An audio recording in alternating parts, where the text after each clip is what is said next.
आणि आता एक ब्रेकिंग बातमी आहे। बॉक्सिंग फेडरेशन अध्यक्षपदावरून महायुतीच्या नेत्यांमध्ये जुंपलेली आहे। राहुल शेवाळे यांच्या निवडीच्या घोषणेवर प्रवीण दरेकरांनी आक्षेप घेतलेत।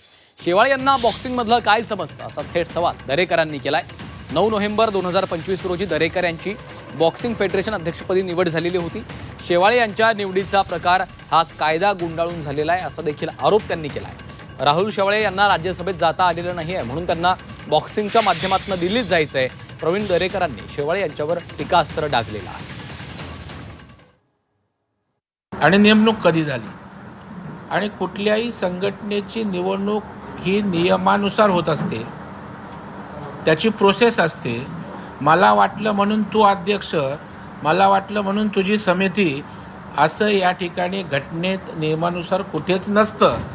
परंतु कायदा गुंडाळून अशा गोष्टी काही लोकांनी केल्यात आणि सुदैवानं दुर्दैवानं आमचे मित्र राहुल शेवाळे त्यांना कितपत याचं सर्व माहीत आहे मला माहीत नाही।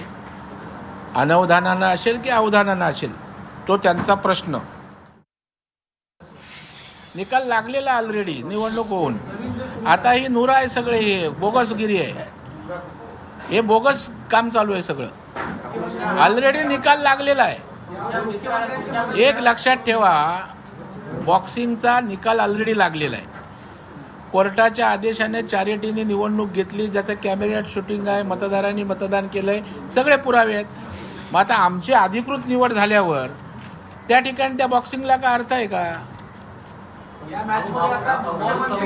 आता कदाचित राहुल शेवाळेंना राज्यसभेवर जायचं नव्हतं, जाता आलं नाही, मग त्यांना वाटलं महाराष्ट्र बॉक्सिंग असोसिएशन आहे तर चला त्या निमित्तानं तरी दिल्लीत BFIशी संबंध साधता येईल, मग दिल्लीतलं त्यांचं जाये करायला बरी राहील।